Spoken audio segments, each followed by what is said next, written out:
No próximo domingo, dia 9 de março, será completado 8 anos do título de Blumenau como capital brasileira da cerveja. E em homenagem a essa data, o Museu da Cerveja vai abrir as suas portas para visitação gratuita durante o domingo lá no Museu da Cerveja. A gente vai conversar agora com o empresário, diretor executivo do Museu da Cerveja, Valmir Zanetti. Valmir, bom dia. Muito obrigado pela participação aqui nessa manhã. Bom dia, é sempre um prazer falar aqui com nossos ouvintes, né? Principalmente no momento tão especial que nós vivemos agora, próximo domingo, né, dia 9, comemorar mais um ano de capital brasileira de cerveja. E poder também falar um pouquinho do que esse título nos dá de oportunidade para desenvolver a economia da nossa cidade e região. Foi muito badalado, muito comentado, né? Na época em que se desenvolvia esse projeto, principalmente lá em Brasília, e muito comemorado quando ele foi aprovado, né? Quando esse título foi efetivado. Mas, Valmir, para o cidadão aqui da nossa cidade, do dia a dia, Blumenau ganhou o título de cidade capital brasileira da cerveja, não refletiu muita coisa. Eu estou falando do cidadão do dia a dia, né? Principalmente quando a gente vê nos noticiários cervejarias sendo vendidas, cervejarias sendo fechadas, disputa por um nome de um festival nacional. E a gente acaba, muitas vezes, ficando confuso com tudo isso, né? Afinal, o que esse título traz de importância ou de vantagem? Jorge, eu teria que dividir essa resposta em 3 partes, né? De fato, se você simplesmente pega um decreto, uma lei e não dá sequência e não dá investimento em processos com ela, você de fato não vai sentir nenhuma melhoria. Agora, o que fez de mudança, né? A primeira parte. Nós passamos a ser a terra prometida para a cerveja. O Brasil olha para Blumenau como capital e toda cervejaria, pequena ou grande, de qualquer parte do Brasil, quer estar com a sua marca aqui. Eu tenho certeza que se você visitar qualquer uma das casas e restaurantes cervejeiros que vendem cervejas especiais em Blumenau, vocês vão ver, eles poderão confirmar isso. A quantidade de cervejarias de vários estados que vem para Blumenau para oferecer seu produto é muito diferente do que para outros lugares. Por quê? Porque nossa cidade, a grande parte do público já tem alguma experiência com artesanal. Seja porque consumiu num festival, num Oktober, que já desde 2005 já conta com a presença das artesanais. Então nós viramos a terra prometida. Todo mundo, todas as cervejarias do Brasil querem vender em Blumenau, porque não precisa investir muito nisso, porque as pessoas já conhecem. Então essa é a primeira resposta, né? E de fato, se não tivermos outras ações, a comunidade não percebe. Agora é importante lembrar que capital brasileira da cerveja, nós não podemos falar apenas do etílico, da cerveja em si, que você coloca num copo ou toma direto uma latinha. Nós temos que falar do contexto que envolve isso. Por exemplo, nós temos em Blumenau a primeira e única escola de malte e cerveja da América Latina, aprovada pelo MEC, que tem mais de 60 cursos e forma profissionais com cursos de 1 dia, 2 dias, 1 semana, 15 dias, 6 meses, 2 anos, 3 anos, né? Não só do Brasil, como também de outras partes da América Latina e também da Europa. Então, faz parte da cadeia. Nós temos outros equipamentos, né, outros itens que se reforçam, né, por exemplo, através da cerveja. Nós temos empresas em Blumenau que fornecem para grandes cervejarias produtos que são, por exemplo, camisetas, bonés. e outros tantos que eu poderia me alongar aqui na resposta. Então, isso atraído por ser capital brasileira da cerveja, olhando a cadeia. O turismo, ele é altamente beneficiado por sermos capital brasileira da cerveja, porque o turista de muitos lugares do Brasil e até fora vem aqui para entender o que é ser capital brasileira da cerveja. Visitar o museu, visitar as cervejarias e acaba contribuindo e gerando um fomento, né, para o turismo regional. Acaba se hospedando, se alimentando, abastecendo seu carro, comprando um souvenir, levando o produto daqui para a sua região. Então, você acaba interferindo na questão da economia da cidade. Então, essa é a segunda parte da minha pergunta, da minha resposta para ti. Na sequência, você falou da questão de algumas cervejarias terem passado por problema. Esse problema das artesanais, ele é nacional, ele não é exclusivo da nossa região. Se nós olharmos, e eu posso depois te passar um relatório disso, nós temos em todos os lugares. Vou dar um exemplo. Fortaleza, no Ceará, há 2 anos atrás, tinha 6 cervejarias artesanais. Hoje tem 3. Por quê? Nós tivemos um boom, um crescimento, e eu acredito que até eu e você conversamos aqui em programas, talvez no ano já passado, falamos disso. que em algum momento isso ia gerar, estabilizar, e ficariam aquelas que tivessem condições de ser competitiva no mercado. Por quê? Além de todo o processo de pandemia e o movimento pós-pandemia com a nossa economia, o movimento cervejeiro continua crescendo. Se você olhar os volumes produzidos no Brasil, eles aumentaram. Só que a economia tem dito o seguinte: eu quero tomar cerveja, sim, mas eu vou procurar uma cerveja com um preço mais acessível. Então, dificulta a cervejaria que não tiver, que não se ajustar, que não conseguir melhorar os seus processos, trazê-los para um custo menor, o seu produto, ela não tem mais competitividade na ponta. E ela tem que ter 2 coisas para conseguir sobreviver. Ela tem que ter preço competitivo, né? Nem vou falar aqui em qualidade e padrão, porque isso é obrigatório, mas ela tem que ter preço competitivo e ela tem que ter logística. E as pequenas têm muita dificuldade disso, porque uma coisa é eu produzir 10 mil litros, outra coisa é eu produzir 100 mil litros, outra coisa é eu produzir 1 milhão de litros.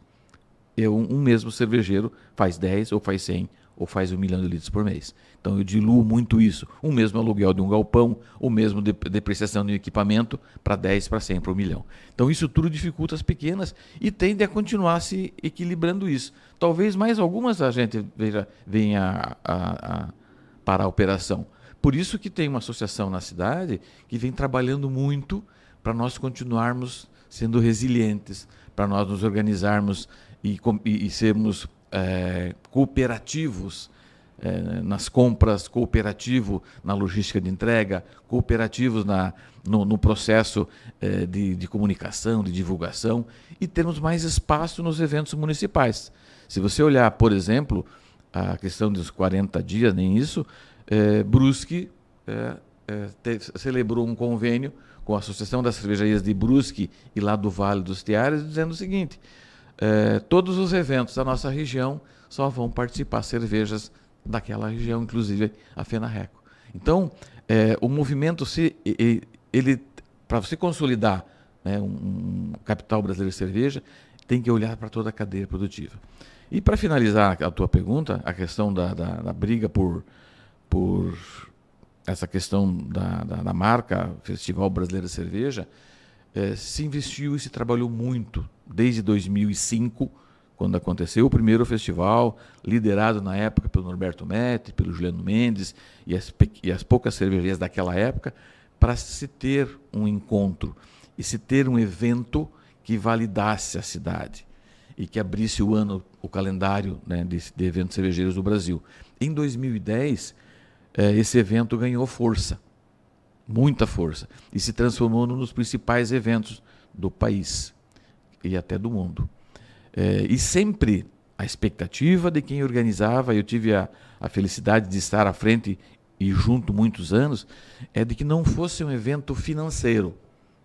Ele tinha que provocar e para nós da cidade de Blumenau, isso é muito forte, ele tinha que provocar oportunidade das pessoas degustarem novos produtos, das pessoas conhecerem novas cervejarias, ser uma oportunidade de lançamentos, de que a cadeia produtiva, através da feira, também facilitasse a entrada da tecnologia, dos novos processos, dos novos lúpulos, dos novos maltes, das novas leveduras, né, dos novos jeitos de fazer cerveja e cerveja com novidade. Essa sempre foi a proposta do festival e dos eventos paralelos, né, os workshops, os debates, trazer os palestrantes. Até 2010, Jorge, nós não tínhamos qualquer coisa escrita, 1 ou 2 livros, talvez, no Brasil, escritos em português, para facilitar o aprendizado, o conhecimento sobre esse mercado. A partir dali, hoje nós encontramos muito material, uma evolução muito grande. Só que em algum momento se perdeu a mão. Em algum momento alguém quis fazer deste negócio, desse processo de festival, concurso, feira e todos os seus paralelos, um negócio financeiro. E aí é onde a coisa não deu certo. Por isso hoje se disputa isso. Na verdade, isso é de Blumenau. Não se discute qualquer coisa que seja fora de Blumenau. E isso nos validou, nos ajudou a sermos capital brasileira da cerveja. Então, querer fazer o Festival Brasileiro da Cerveja em outra cidade é um escárnio, é um deboche com a cidade de Blumenau. O que eu me refiro assim como a Oktober, você pode ter outras mais de 100 Exato. Brasil afora. Mas cada um faz do seu jeito. A Oktober de São Paulo, e eu fui lá 2 vezes já, ela é muito diferente e ela não diz que ela é um evento cultural como é o nosso. É uma Oktoberfest, é uma festa de outubro. Então, qualquer um pode fazer. Então, qualquer um pode fazer um festival. No final de semana passado, teve um festival em Curitiba. Mas não é o festival brasileiro. Fizeram um festival em Curitiba. Tem festival em Ponta Grossa, tem festival em Joinville, tem festival em Criciúma, em todos os lugares. Mas o Festival Brasileiro da Cerveja, aquele que nós registramos, aquele que está lá com aquele Rzinho de registro, esse é de Blumenau. Não adianta querer levar para outro lugar, porque não vai levar. Só lembrando que começa quarta-feira da semana que vem, dia 12, né, lá na Vila Germânica, o Festival Brasileiro da Cerveja. Valmir, desde que a gente ganhou esse título de capital brasileira da cerveja, você já trouxe aqui, né, alguns impactos que ocorreram, mas internamente, né, com a criação de uma associação, o que se evoluiu, o que se busca? Eu já ouvi falar numa rota da cerveja que ainda não se consolidou, não se desenvolveu corretamente como era, quem sabe lá uma ideia inicial de atrativo maior também nesse sentido. E para onde tem que se seguir, hein? Quais são os caminhos que devem ser seguidos? Jorge, eu também gosto de contar algumas histórias, né? Isso é bom, né?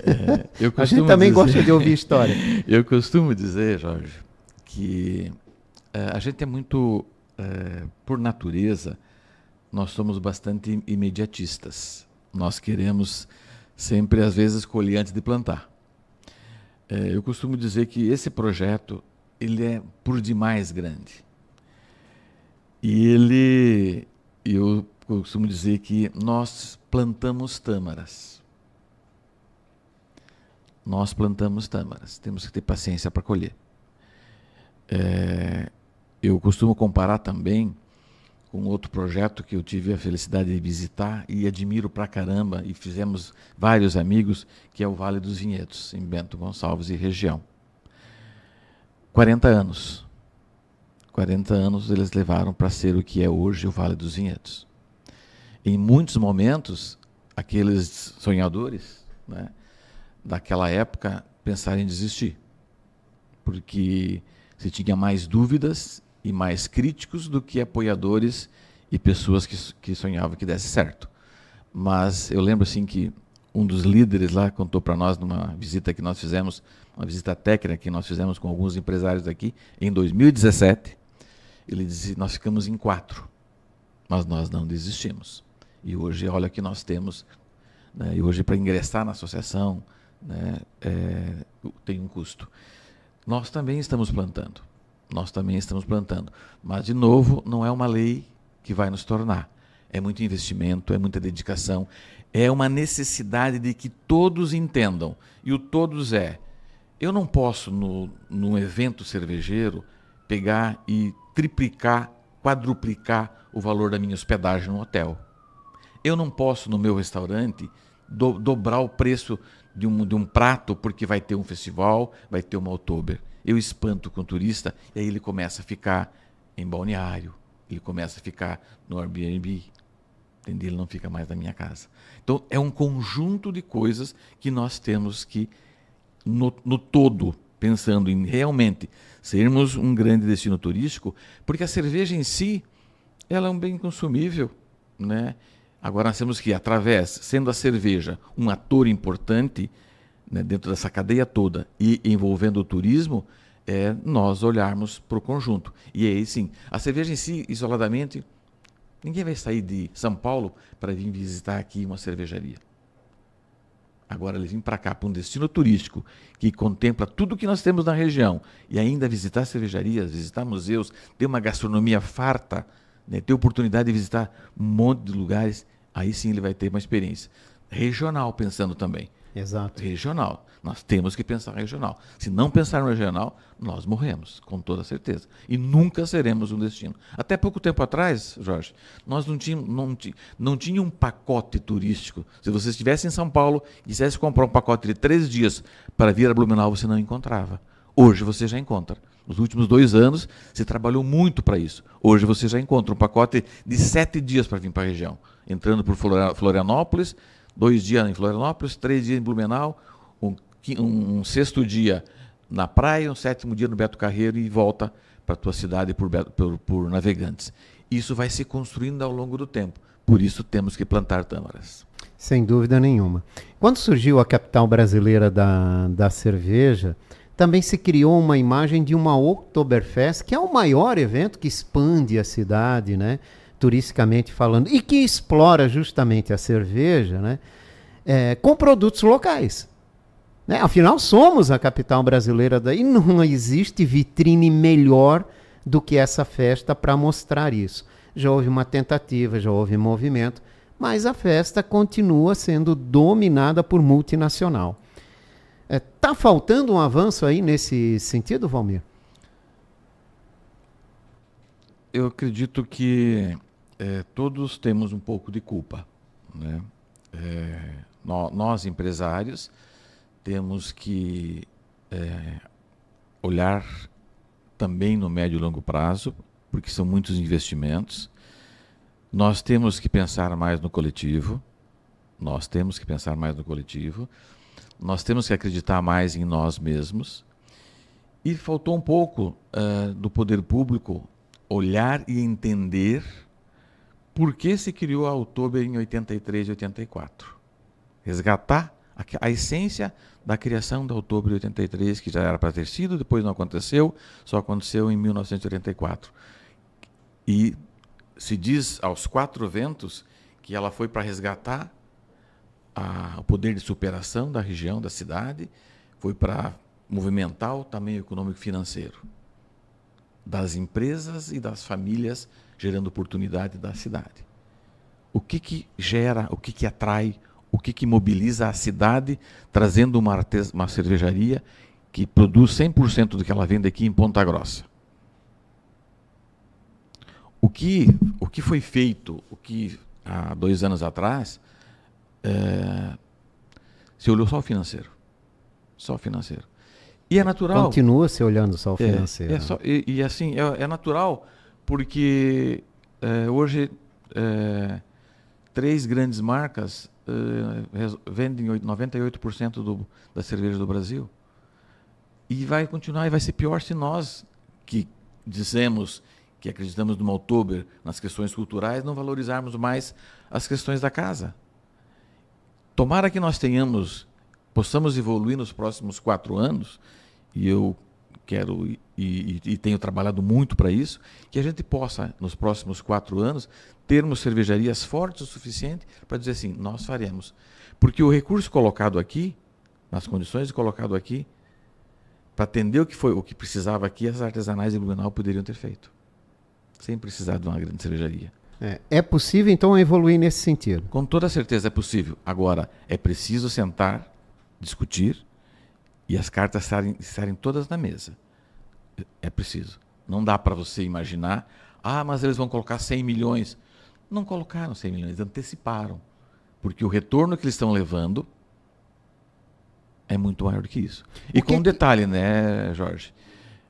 Nós batemos na porta do governo do estado para pedir ajuda para o Oktober, com captação de recurso, e o imposto dessa grande cervejaria fica lá em Ponta Grossa, indo para... Vai para o Paraná. Vai para o Paraná. Então, às vezes tem um pouquinho de hipocrisia nessas coisas, sabe? Mas ainda dá tempo de a gente reverter isso. Tomara, e né? se nós não revertermos isso, aí sim, daqui 5, 6 anos, 8 anos, talvez não tenhamos mais força para continuar dizendo somos capital. Porque hoje nós somos por força de normativo, de lei, de decreto. Mas, de fato, nós precisamos fazer mais. Exatamente. Bom, vamos falar um pouco sobre essa visita do próximo domingo no Museu da Cerveja, né? Portas abertas para a comunidade que queira conhecer ali o Museu da Cerveja, entrada gratuita. Tudo isso em homenagem, né, ao título de capital brasileira da cerveja, né? Como é que pode ser feita essa visitação, Valmir? Nós já começamos no sábado, né, com um barulho no museu um pouco maior, que sábado é o Dia da Mulher, né, dia 8 de março, então queremos convidar todas as mulheres para nos visitar lá no museu, no deck, vamos ter a música ao vivo e estamos administrando isso para receber muito bem quem nos visita. E no domingo, que é o dia 9, nós então resolvemos dar gratuidade para visita, para as pessoas que não tiveram a oportunidade, olhar o museu e entender todas as suas nuances, né? Porque não é só cerveja. Nós não falamos na visita apenas de cerveja. Nós falamos de processo, nós falamos de história, nós resgatamos muito do que a cerveja, ao longo desses mais de 6, 7, 8, 10, 12 mil anos, tem contribuído para o desenvolvimento econômico. Nós falamos do nascimento da Sour, que é a primeira estilo brasileiro de cerveja, que nasceu na nossa região. Nós falamos de equipamento, nós falamos de superação, nós falamos da evolução dos serviços, porque na cadeia produtiva da cerveja, olha a evolução de uma geladeira há 100 anos atrás, como você refrigerava uma cerveja, como você faz hoje, o que era um barril, o que era um copo, o que era uma bandeja. Nós falamos dessa evolução desses serviços, nós mostramos equipamentos antigos, nós falamos das tragédias que são a nossa força motriz, né? Que é o poder de superação que a nossa cidade e região tem. Nós falamos do Vale Europeu, onde tudo começou, o museu está no Marco Zero, então isso também é bastante importante. Nós fazemos algumas demonstrações lá do que é, para quem nos visita, do que é a alegria de um desfile, de uma Oktoberfest. E depois durante esse período, você vai ter várias degustações e vai ter a oportunidade de levar uma lembrança do museu. Olha, então é um dia bem especial, marca uma data importante e que a gente possa ter mais e mais e mais pessoas olhando de que, por enquanto, é um decreto, é uma lei, mas ela precisa de mais coisas, porque senão é mais um papel. Precisamos de ações acima de tudo, né? Desenvolver ações nesse sentido. Valmir Zanetti, obrigado pela sua participação nesta manhã aqui na nossa programação. Jorge, eu que agradeço, e de fato a gente tem uma oportunidade ímpar para a nossa economia. Nós vivemos um 2025 que desafia muito, né? Mas com o trabalho, com a resiliência da nossa comunidade, nós vamos continuar fortes.